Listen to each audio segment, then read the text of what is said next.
students, I am Poonam Badgujar, Senior Chemistry Faculty in Vidya Mandir classes. Today we are going to start with the new chapter, that is sorting of substances. After your first PT1, this is the first lecture. We are starting new chapter. We are starting where we are going to discuss about the properties of the material. That material can be metal, non-metal, or we'll see in the chapter what are the materials are there, right? This is our first lecture. Okay, what we are going to discuss in this chapter is we have to discuss that relate the object and the materials, कि हमें उन दोनों को relate करना है. Study the properties of the material, कि वो properties कैसी है, वो मुड़ता है, नहीं मुड़ता है, वो वायर में कन्वर्ट होता है, शीट्स में कन्वर्ट होता है, कैसे करता है. We'll see in the chapter, right? Categorize the metal on the basis of their properties. On the basis of the properties, we have to characterize the materials, कि इस कैटेगरी में, उस कैटेगरी में, किस कैटेगरी में हमें डालना है. और understand the purpose of using the specific material to make the object, to make an object, right. So okay, we are starting, right.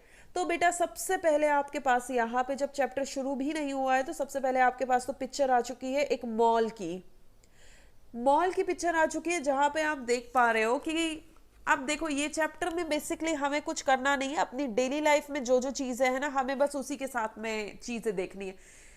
अगर मैं कहीं पे भी मॉल में जाती हूँ या फिर if you go to the mall, what you will see कि एक जगह पे, जैसे मान लो मुझे वाटर बॉटल्स कहीं खरीदनी है तो वाटर बॉटल्स एक जगह रखी होती है, सब की सब 1 litre 2 litre 3 litre 5 litre 10 litre जितनी भी खरीदनी है वो सब एक जगह रखी होती है. अगर मान लो मुझे पेप्सी चाहिए, मुझे थम्स अप भी चाहिए, मुझे मिरिंडा भी चाहिए एंड फैंटा भी चाहिए, तो तुम देखोगे मॉल में कि इसका पूरा का पूरा ना एक पर्टिकुलर कॉलम सिर्फ इन्हीं चीज़ों के लिए बनाया हुआ है, सॉफ्ट ड्रिंक्स के लिए, जैसे तुम देख लो यहाँ पे. और अगर मान लो मुझे कुरकुरे चाहिए तो कुरकुरे का एक अलग कॉलम बनाया है, वहाँ पे कुरकुराज होंगे, चिप्सेस होंगे and your Bingo and whatever be the thing is there, जो नमकीन होती है उसका एक सेक्शन पूरा का पूरा ही अलग है. और अगर मुझे चॉकलेट्स चाहिए तो चॉकलेट का पूरा एक सेक्शन अलग होता है. तो बेसिकली ये अपने चैप्टर से रिलेट करके ही ये लोग अपनी ज़िंदगी को आगे बढ़ा रहे हैं सारे के सारे. और इवन आप लोग भी अगर घर में भी क्या होता है, आपकी अलमारी अलग, मम्मी की अलग, पापा की अलग, तो उसमें मम्मी के अलमारी में बेटा आपके कपड़े तो नहीं जाएंगे, सबके कपड़े अलग अलग अलमारी में रखे हुए हैं, राइट. तो सब कुछ एक मैनर्ड फैशन में हर चीज़ रखी हुई है. सेम चीज़ हमें इस चैप्टर में भी करनी है. हमें इस चैप्टर में ये देखना है कि कौन सी चीज़ किसको रिलेट करती है, वो चीज़ को हमें वहाँ पे जाके रख देना है, राइट. सेम चीज़ यही पे करनी है. और एक और आपको शोरूम दिख रहा होगा, जैसे कि इलेक्ट्रॉनिक्स का कोई सामान है. अगर तुम किसी इलेक्ट्रॉनिक्स की शॉप में जाओगे तो आप देख पाओगे कि कई सारे लैपटॉप्स एक ही लाइन में रखे होते हैं. दैट मीन्स लैपटॉप्स का अलग सेक्शन है, पीसीज का अलग सेक्शन है, यू कैन से कि रेफ्रिजरेटर्स का अलग सेक्शन होता है, वॉशिंग मशीन्स का अलग सेक्शन होता है एंड मोबाइल्स का अलग सेक्शन होता है. ये तो नहीं होता कि एक मोबाइल एक वॉशिंग मशीन के बीच, दो मशीन्स के बीच में रखा है. तो बेटा this is very difficult to find out कि ये मोबाइल कहाँ पे है. अगर मैं मोबाइल के ही शोरूम की अगर बात कर लूँ तो मोबाइल के शोरूम में आप जाओगे तो वहाँ पे आप देख पाओगे अलग अलग कंपनी के मोबाइल अलग अलग जगह रखे होते हैं. सैमसंग के पूरे मोबाइल एक कॉर्नर पे हैं, लिनोवो के एक कॉर्नर पे हैं, एप्पल आईफोन्स एक कॉर्नर में है, तो मतलब नोकिया के एक कॉर्नर में है. तो मतलब हर एक सेक्शन हर चीज के लिए डिवाइडेड होता है. सेम काम मुझे यहीं पे पूरे चैप्टर में सीखना है कि how they are dividing the things, right. इतना सारा भाषण सुनने के बाद आपको अब समझ आएगा कि ये क्यों पढ़ाया जा रहा है. तो देखो sorry, when the bigger groups of the item like groceries, अगर तुम सुपरमार्ट में कोई जाओ तो तुम्हारी बुक ही है डायरेक्टली बता रही है, furniture, clothing, toys, electronic सामान्स are present over there and they have their own sections, right. Within these groups there is further subgrouping. The electronic sections would have the televisions, DVDs, players and home theaters, and the system is there. Kitchen appliances and the refrigerators are in the another section. तो मतलब मुझे सब चीज़ों की property को analyse करना है, उस हिसाब से चीज़ें रखनी है. If you see over here, if you see this diagram, यहाँ पे सारी की सारी तुम्हें क्या दिख रही है बेटा, लिक्विड चीज़ें दिख रही है. एंड अगर उसमें सॉलिड चीज़ें भी हैं तो उसमें कॉमन क्या है कि उन्हें रेफ्रिजरेटर की ज़रूरत है। बहुत ध्यान से देखना, इसमें लिक्विड एंड सॉलिड दोनों हो सकते हैं। ऐसे लिक्विड एंड सॉलिड सब्सटेंसेस है जिन्हें रेफ्रिजरेटर की ज़रूरत है। मैंने एक रेफ्रिजरेटर का कॉर्नर एक सुपरमार्ट में अलग से बना दिया है। अगर तुम यहाँ पे चीज़ें देख पाओगे तो ये बेटा सॉलिड चीज़ें हैं जिन्हें रेफ्रिजरेटर किसकी ज़रूरत नहीं है, और ये कुछ तुम्हारा और अलग सा सामान है यहाँ पे तुम देख पा रहे हो, राइट। तो मतलब तुम्हें ये बात क्लियर है, राइट। तो हम लोग आगे बढ़ जाते हैं।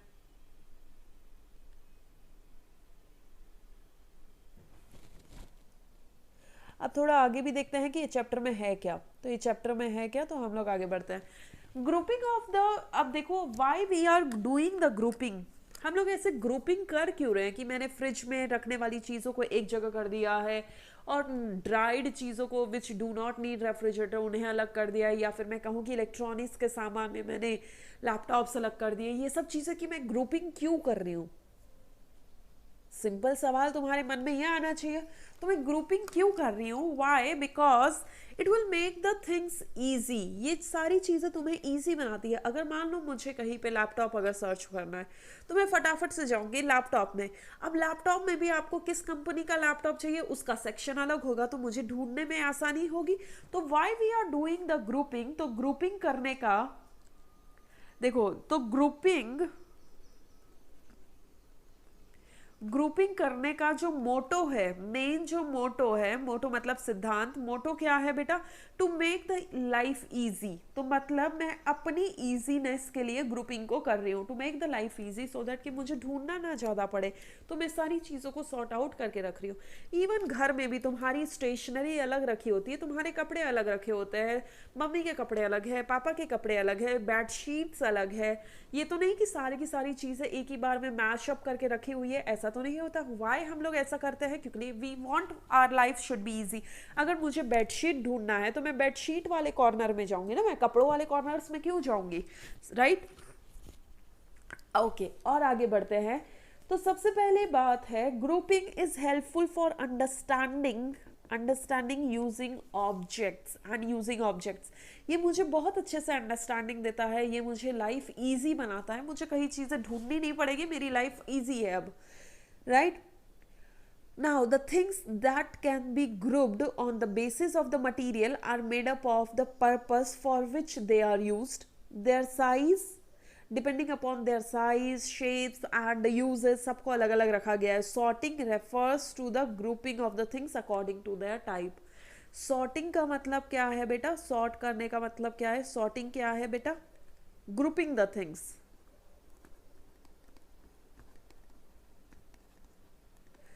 अब ग्रुपिंग द थिंग्स का मतलब है, मैं तुम्हारे घर में जाती हूँ, घर में जाते हैं तो देखो क्लोथ्स। अब क्लोथ्स में भी अगर मैं बात करूँ तो तुम्हारे मॉम के क्लोथ अलग है, डैड्स के क्लोथ अलग है, योर क्लोथ अलग है, एंड बेडशीट्स अलग रखी हुई है। तो ये चीज़ क्या कर रहे हो, तुम सॉर्ट कर रहे हो अपनी लाइफ को, right. This is the sorting of the thing. अब यहीं पे तुम्हारे पास एक टेबल आती है, dog, pen, ring, cat, rabbit, mug, mango tree, safety pin, and ये सारे के सारे एग्जाम्पल है। You have to group them. अब जैसे कि अब मैं इन्हें ग्रुपिंग में कैसे कर सकती हूँ, मैं देखो अब करके दिखाती हूँ थोड़ा सा इजीनेस के लिए। मैं क्या करूंगी बेटा, इसे एक तो एनिमल की कैटेगरी बना देती हूँ, राइट। एनिमल की कैटेगरी, और एक एनिमल की कैटेगरी में अगर मैं डालूं तो एनिमल की कैटेगरी में कौन कौन आएगा, एक तो डॉग है तुम्हारे पास, एक रैबिट है, और मैंगो ट्री भी नहीं, bulb, magnet, fungi, diamond, cactus is a plant.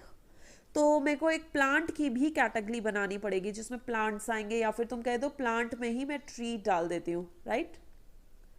Tree की कैटेगरी में कौन, अब जैसे जैसे आएंगे मैं भरती जाती हूँ। तो यहाँ पे ऊपर वाली लाइन में तो कोई ट्री है, प्लांट नहीं है। अभी नेक्स्ट वाली लाइन में एक मैंगो ट्री है, safety pin, bulb, ant, animal भी आंट में आ गया, देखो यहाँ पे मिल गया। फंगी भी एनिमल में डाल दो, डायमंड, मग, कैक्टस इसमें डाल दो बेटा, कैक्टस, मैं दोबारा लिख देती हूँ, this is cactus. Cactus, watch, water. अब मैं अगर ये एक घर के जो सामान है उसको मैं एक नॉर्मल सा एक ग्रुप बना देती हूँ, जिससे मैं कह देती हूँ कि एक तो प्रीशियस चीजें भी है इसमें, एक तो रिंग है बेटा, एक डायमंड है, तो ये तो बहुत ज्यादा प्रीशियस है, वॉचेस भी प्रीशियस है, राइट। तो मैं इसे एक प्रीशियस चीजों में डाल देती हूँ या फिर एक्सपेंसिव चीजों में डाल देती हूँ। एक्सपेंसिव जो है उसमें डाल देती हूँ। एक्सपेंसिव में मेरे पास कौन आ जाएगी, एक तो रिंग आ जाएगी, दूसरा डायमंड आ जाएगा, और दूसरा मेरे पास क्या आ जाएगी बेटा, वॉच आ जाएगी, राइट। अब बाकी वाली कैटेगरीज में बचा pen, and you have cat is also there in the animal list, right, cat भी है यहाँ पे।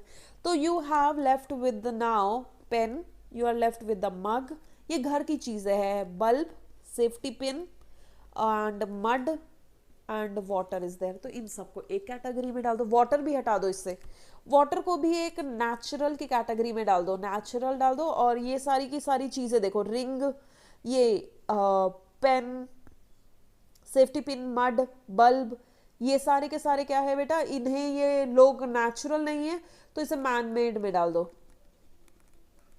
मैन मेड में डाल दो, या फिर मड को भी नेचुरल में डाल दो बेटा। अब नेचुरल में दो चीजें आ चुकी है, एक तो मेरा आ चुका है मड और दूसरा वाटर आ चुका है। और यहाँ पे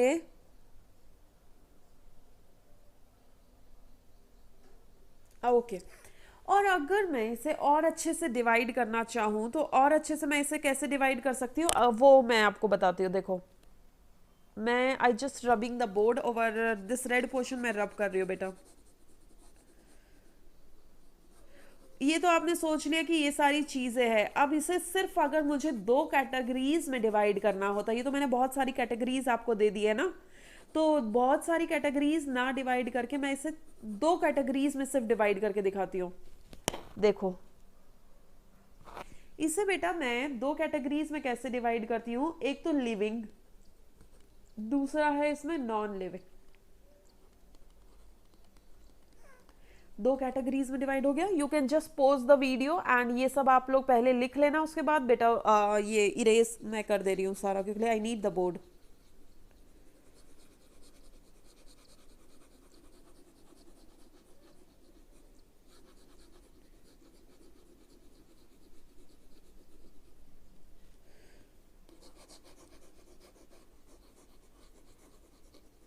देखो, अब मैं आपको ये समझाती हूँ कि what you mean by living and what you mean by non living. तो हमारे पास एक पहला ये आता है कि इन सब को मैं दो कैटेगरीज में अगर मैं डालना चाहूँ, पहले तो मैंने 4-5 कैटेगरी बना के डाल दिया, राइट। अगर मुझे वो नहीं करना है और मुझे दो ही कैटेगरी बनानी है, तो मैं बनाऊंगी बेटा लिविंग और इसमें non living.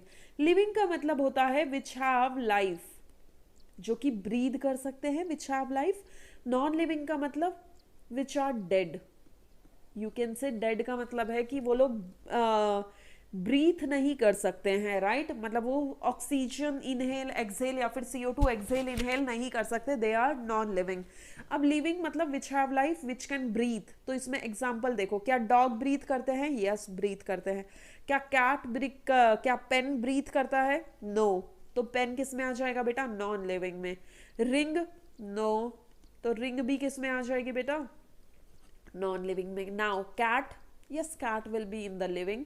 Is the rabbit, yes rabbit भी लिविंग है बेटा, क्योंकि वो भी चलता फिरता है। And which can move, living things which can move, non living thing which can move, right. हम लोग भी तो जिंदा है, हम लोग चल फिर सकते हैं, डेड बॉडीज चलती नहीं है, तो dead is the non living, right. Rabbit, mug भी नहीं चल फिर सकता, वो भी ब्रीथ नहीं करता है, तो मग यहाँ पे आ गया। अब remaining you have to finish and you have to complete and submitted in your, उसमें सबमिट कर देना बेटा। समझ आ गया आपको, मतलब मैंने दो कैटेगरीज बहुत सिंप्लीफाई कर दिया और दो कैटेगरीज में डिवाइड इसे कर दिया है। Now here is the 4 activities there. You have the chair, bag, book, watch, poster, spoon, skirt, box, pen and vase is there. तो यहाँ पे आपको हर चीज को बेटा क्लासीफाई करना है और इसने 4 कॉलम बना के रखे हुए हैं। तो मैं अगर बात करती हूँ यहाँ पे देखो, मैं वुड की बात कर लेती हूँ, ठीक है, बाकी तो आप सब खुद ही कर लेना। वुड से कौन कौन रिलेटेड है, यहाँ पे क्या चेयर रिलेटेड है? यस, क्योंकि चेयर वुड की बन सकती है तो चेयर वुड वाले में चले जाएगी। बैग नो, बुक पेपर के साथ में चले जाएगा। Watch no, poster no, skirt skirt तुम्हारी चले जाएगी। क्लोथिंग का तो कुछ ऑप्शन दिख ही नहीं रहा मुझे।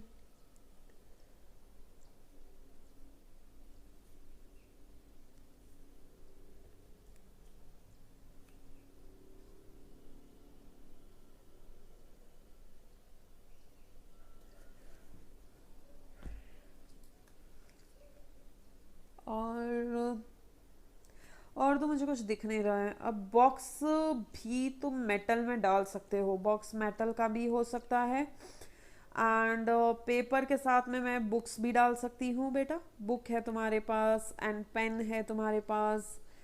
और बाकी तुम अपने आप कैटेगराइज करके लिख दो कि कौन किस में मैच कर रहा है, राइट? और सबमिट कर दो होमवर्क। बाकी तो मैंने कर ही दिए 2-3।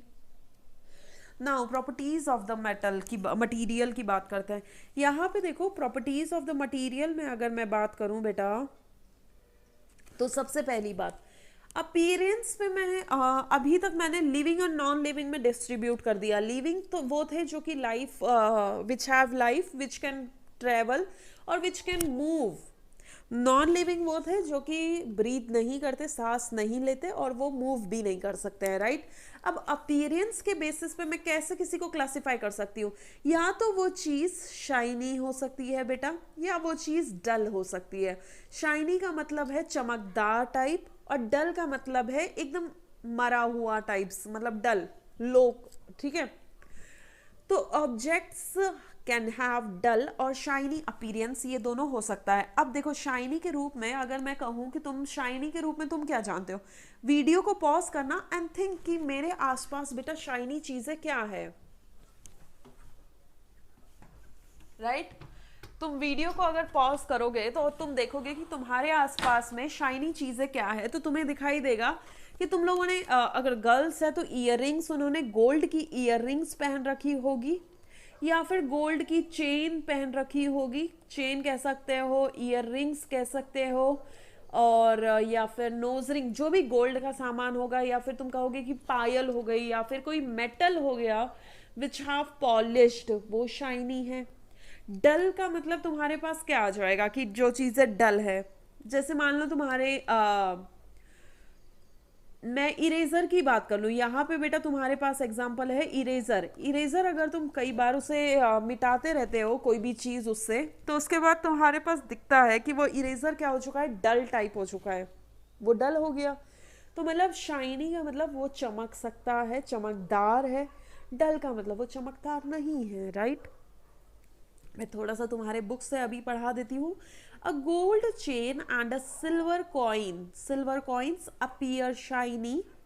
गोल्ड चेन या फिर सिल्वर का कॉइन जो है वो अपीयर शाइनी है, शाइनी दिखता है। The type of the material that these objects are made up of makes them dull और shiny. Type of the material जिससे वो बने होते हैं ना, वो चीज उसे डल और शाइनी बनाती है। जैसे गोल्ड है, गोल्ड से कोई भी चीज आप बनाओगे वो शाइन करेगी। अगर वहीं पे मैं रबड़ से कोई भी चीज बनाती हूँ, रबड़ इज योर इरेजर, तो वो डल है, राइट? दूसरा यहाँ पे एक एग्जांपल आपका दे रखा है चौक। चौक कलर कर दो, ये डली रहेगी। चौक में शाइनिंग कहाँ से आएगी? क्योंकि मेटल्स शाइन कर रहे हैं, right? Material that can be sorted into metals and non metals. अब मेटल और नॉन मेटल होता क्या है, मैं अब वो आपको इधर बता देती हूँ। देखो मेटल्स एंड यहाँ पे मैं बात करती हूँ बेटा नॉन मेटल्स। मेटल्स जो होते हैं, मेटल्स क्या होता है बेटा, शाइनी होते हैं। नॉन मेटल्स क्या होता है बेटा, डल होते हैं और नॉन शाइनी होते हैं। मेटल्स में एग्जांपल दे देती हूँ मैं गोल्ड। नॉन मेटल में एग्जांपल दे देती हूँ जैसे कि तुम्हारी oxygen gas, oxygen O2, hydrogen, ये सब मुझे दिखाई तो दे नहीं रहा है, ये डल है, ये नॉन मेटल्स है, राइट? मेटल्स में तुम्हारे पास और एग्जांपल्स है बेटा, एल्यूमिनियम यहाँ पे लिखा हुआ है और यहाँ पे सिल्वर भी लिखा हुआ है। Ag इज योर सिल्वर और Al is your aluminium, right? Copper है, बहुत सारे एग्जाम्पल यहाँ पे मेटल के तुम्हारे पास दे रखे हैं. नॉन मेटल्स, ये लक्शरस का मतलब क्या होता है बेटा? Lustrous is shiny, they can shine. मैंने यहाँ पे ऑलरेडी आपको एक्सप्लेन कर चुका है, राइट? कम है. वुड है, wood, rubber, paper are the some materials है that do not lustre. That's why अब यहाँ पे जो लक्शर, ये नॉन मेटल नहीं है, बट ये चीजें तुम्हारी डल चीजों में जाएगी. वुड, रबर, पेपर, इरेजर, चौक, ये सारा क्या है? डल मटेरियल में जाएगा, राइट? सच ये जो चीजें हैं ये सारी नॉन मेटल नहीं है, बट ये नॉन मेटल से बनी हुई है. जैसे कि मैं कार्बन की बात करूं, कार्बन इस काला कोयला सुना होगा ना तुमने, कोल, जिसमें कह सकती हूं मैं कोल. Okay, identify. अब इसके बाद तुम्हें आइडेंटिफाई करना होगा कि कौन मेटल है कौन नॉन मेटल है, डिपेंडिंग अपॉन कि वो शाइन करते हैं या फिर नहीं करते हैं, राइट? तो यहाँ पे टेक्सचर की बात कर लेते हैं कि टेक्सचर से भी मुझे पता चलता है कि कोई चीज क्या है. टेक्सचर में एक चीज आती है, या तो वो चीज स्मूथ होगी बेटा, या फिर वो चीज क्या होगी? रफ होगी. रफ का मतलब है खुरदुरी type of the thing, smooth का मतलब है मुलायम थिंग. जैसे मैं सैंड पेपर की बात कर लेती हूँ. यहाँ पे sand paper, if you see the sand paper is have the very rough surface. Bark of the wood is also have the rough surface. ये क्या है? नाइलॉन शाइनी तो है, बट ये रफ नहीं है, इसमें रफ नहीं होता है. You can see the silk scarf. अगर सिल्क कपड़ा तो वैसे ही बहुत मुलायम होता है, दैट इज वेरी स्मूथ. तो टेक्सचर के ऊपर, टेक्सचर मतलब कि स्मूथ है या रफ है, अपीयरेंस में शाइनी नॉन शाइनी, टेक्सचर में स्मूथ या फिर रफ है, उसके ऊपर मेरे को डिफाइन करना है चीजें, right? Rough is the feel material on the touching it. Texture is the feel. Texture को कैसे डिफाइन करोगे तुम? कि उसे टच करो और फील करो कि whether it is texture is smooth और रफ. अगर उसका टेक्सचर तुम्हें स्मूथ लगता है, मतलब मुलायम है, तो वो it is smooth. If it is not Mulayam, this is the rough, right? तो मैंने आपके साथ एग्जाम्पल यहाँ पे दे दिए हैं. तो मैं यहाँ पे इन दो एग्जाम्पल्स को मैं क्लासीफाई कर देती हूँ. एक तो ये वाला, sand paper is your rough, bark of the tree is rough, nylon still smooth, और ये भी सिल्क भी स्मूथ है और बहुत ज़्यादा यू कैन से कि ये रहा ना यहाँ पे बेटा स्मूथ लिखा हुआ है. Jute rope and sand paper, ये सारे के सारे क्या है बेटा? रफ टेक्सचर वाली चीजें हैं, ठीक है? अब मेरा सबसे बड़ा टास्क आता है, what is ductility, what is malleability, ठीक है? तो हम लोग नेक्स्ट टॉपिक उसे ही डिस्कस करने वाले हैं. अब देखो, हार्डनेस पे डिपेंड करता है. अब मैंने देखो सबसे पहली चीज तो शाइनी वाले मैंने काम कर दिया. देखो मैंने आपके साथ क्या डिस्कस किया, कोई भी चीज शाइनी है या फिर डल है, दूसरी चीज रफ है या स्मूथ है. अब हार्डनेस की बात करते हैं. हार्डनेस का मतलब वो कितना चीज यू कैन से कि हार्ड है, राइट? हार्ड तो आपको पता ही है. डिफिकल्ट टू कंप्रेस में कह सकती हूँ. The materials which are difficult to compress is known as the hard substances, right? अब यहाँ पे बेटा मेरे पास दो चीजें आती है, दो नई टर्म्स जो मुझे सीखनी है. वो है यहाँ पे मेलिएबिलिटी एंड दूसरी है डक्टिलिटी, राइट? तो मेलिएबिलिटी का मतलब क्या है? मेलिएबिलिटी का मतलब है अगर किसी मेटल को मैं लूं और इसे हैमर से बीट करूं. हैमर का मतलब होता है बेटा हथौड़ा, राइट? हैमर से बीट करूं और इसे मैं किस में कन्वर्ट कर दूं बेटा? शीट्स में. तो ये चीज क्या कहलाएगी? मैलिएबल कहलाएगी. अगर वही चीज को मैं बीट कर करके वायर्स में कन्वर्ट कर दूं तो ये चीज क्या कहलाएगी बेटा? डक्टिलिटी. ये वायर्स में कन्वर्जन है इसका, ठीक है? Wires. If it is made into wires, it is ductile. If it is made into sheets, it is malleable. Aluminium foil is malleable. Copper wire is ductile. तो आपने यहाँ पे अब देखो, कॉपर और एल्यूमिनियम दोनों ही मेटल्स है, ठीक है? अब मेटल्स मैंने पहले थोड़ी देर पहले पढ़ाया था, तो मैं दोबारा से रिवाइज कराती हूँ. मेटल यहाँ पे, और यहाँ पे क्या है बेटा? नॉन मेटल की बात करती हूँ. मेटल्स क्या होते हैं? सबसे पहली बात, मेटल क्या थे बेटा? शाइनी थे. शाइनी थे. नॉन मेटल्स कैसे थे बेटा? डल थे, राइट? अब एक और चीज मैंने यहाँ पे पढ़ ली है, यहाँ पे क्या चीज पढ़ ली है कि मेटल्स आर मेलिएबल, उन्हें मैं शीट्स में कन्वर्ट कर सकती हूँ, malleable. Metals have malleability and ductility.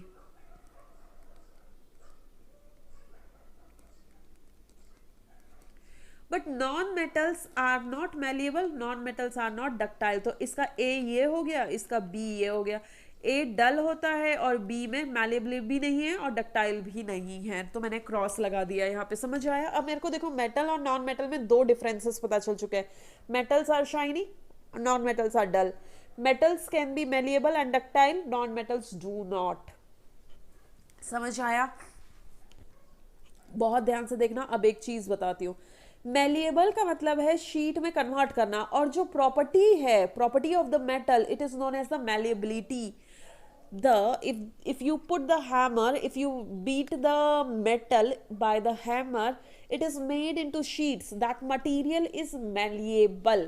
जो चीज होगी वो मैलिएबल होगी, और जो प्रॉपर्टी है उसे मैलिएबिलिटी कहते हैं। मतलब समझो, यहाँ पे मैंने मान लो यहाँ पे एल्यूमिनियम है, राइट, यहाँ पे एल्यूमिनियम है, इससे मैं क्या कर रही हूँ बेटा, हैमर से बीट कर रही हूँ। हैमर से अगर बीट करूंगी, दिस इज माई हैमर, अगर मैं इसे बीट करूंगी तो ये चीज किस में कन्वर्ट हो जाएगी, शीट्स में कन्वर्ट हो जाएगी। मैं इसे डिवाइड कर देती हूँ बोर्ड को, ठीक है, ये डिवाइड कर दिया।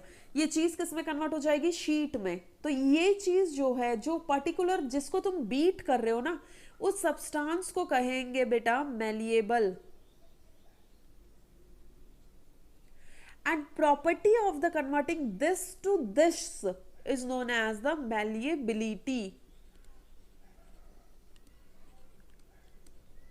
अब वहीं पे एक और चीज आती है, जिस वायर को तुम कन्वर्ट कर रहे हो वो वायर हो गई ductile, and the property is known as the ductility. The property of the substances which is drawn into thin wires is the ductility, and the metal material is known as the ductile, right? समझ आ गया? अब non metals ductile नहीं होते, metals ductile होते हैं। Metals malleable भी होते हैं, नॉन मेटल्स मेलिएबल नहीं होते। समझ आ गया? यहाँ पे बेटा मैंने बहुत ब्यूटीफुल तुम्हें एग्जाम्पल देके समझाया हुआ है। यहाँ पे malleability is a hammered into thin sheet. ये हथौड़ा दिख रहा है, हथौड़े से गोल्ड को मैंने तोड़ा, बीट किया है, बीट मतलब मारना, and made into the sheet, एक शीट बना दी है, that is the malleable sheet. और या फिर ये तुम एल्यूमिनियम फॉइल की बात कर सकते हो, एल्यूमिनियम फॉइल तुम्हें यहाँ पे दिख रही होगी, that is also beaten into the sheet, और वो शीट बन चुकी है।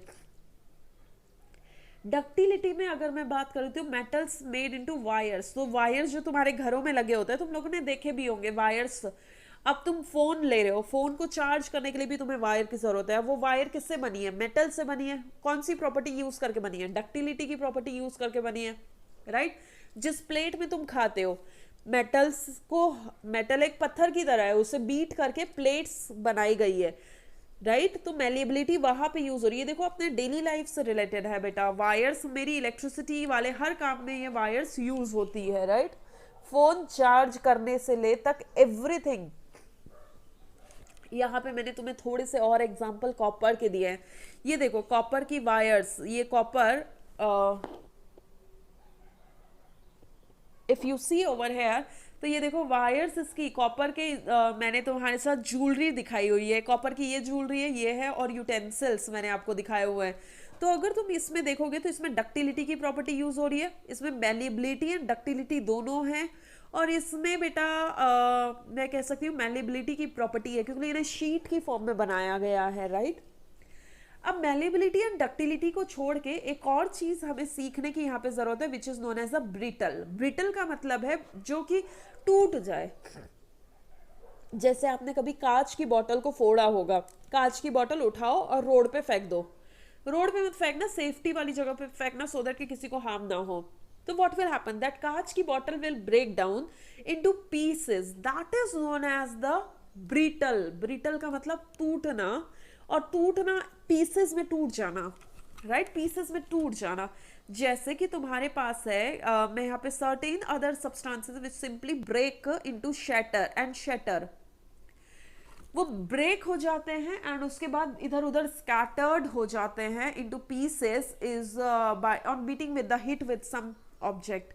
This is known as the brittle. Brittleness में क्या होता है, वो चीजें हिट हो जाती है और वो टूट जाती है और बिखर जाती है, राइट. ये सब कॉपर का मैंने दिखाया हुआ है आपको एग्जाम्पल. अब यहाँ पे एक और वर्ड आता है बेटा, transparency.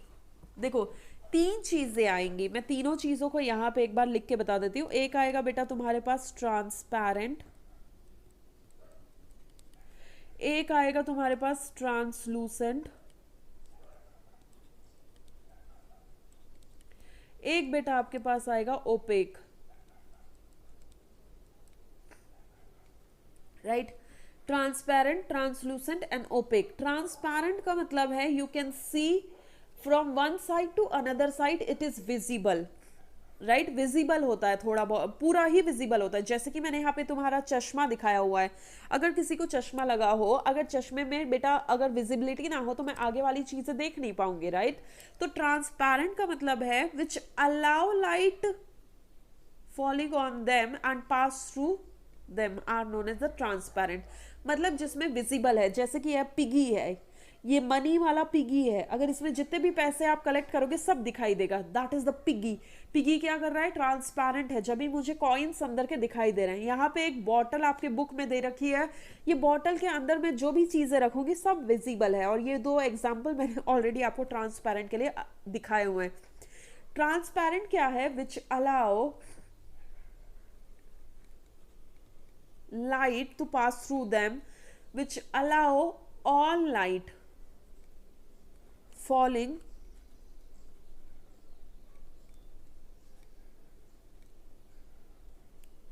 on them to pass through.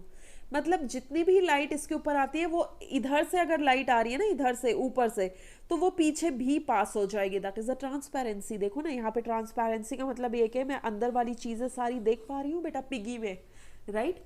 Translucent का मतलब क्या है, which allow little bit of light, which allow less light. Less light का मतलब है which allow less light to pass through them. अगर मैं इसमें से लाइट पास करती हूँ तो बहुत कम लाइट पास करता है. ट्रांसलूसेंट का भी एग्जांपल अभी थोड़ी देर में बताती हूँ. ओपेक का मतलब क्या है बेटा, which do not allow,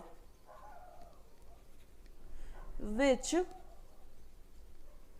do not allow light to pass through them, right. वो अपने अंदर से लाइट को पास थ्रू करने नहीं देता.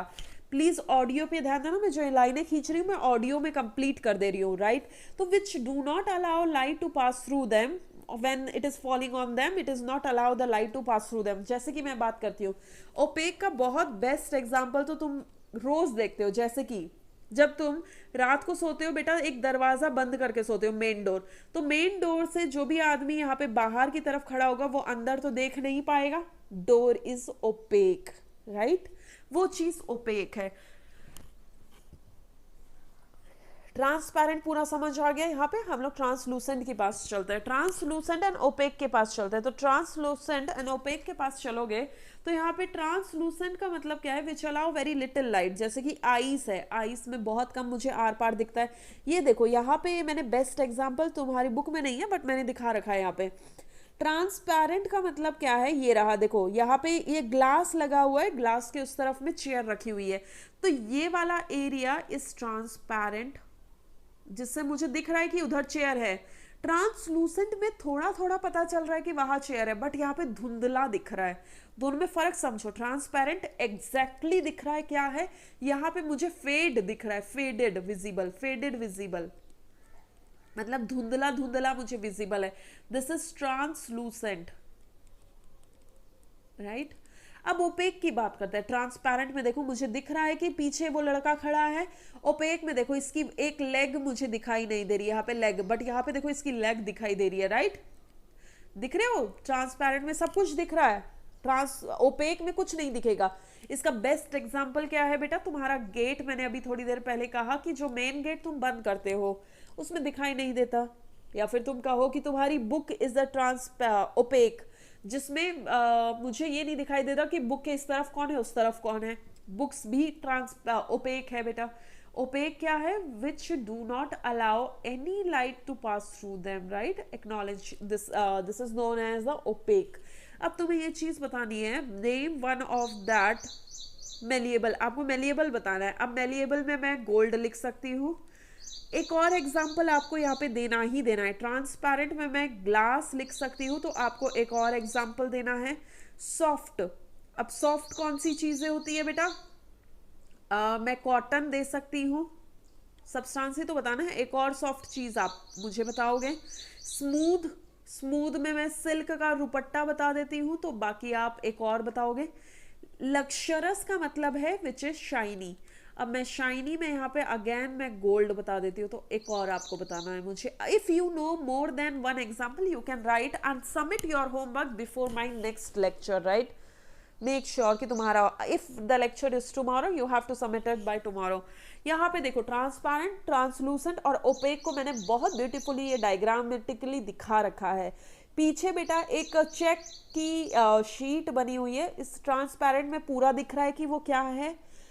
ट्रांसलूसेंट में हल्का हल्का मुझे पता चल रहा है, ओपेक में मुझे बिल्कुल पता नहीं चल रहा है। यहाँ पे ये मैंने दे रखा है।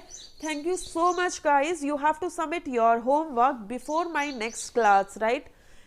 Watch this video today only because we have very long gap after your PT. So इस वीडियो को आज देख के होमवर्क बहुत थोड़ा सा है, थोड़ा करके सबमिट आउट कर दो, right? On the Google classroom. Bye guys.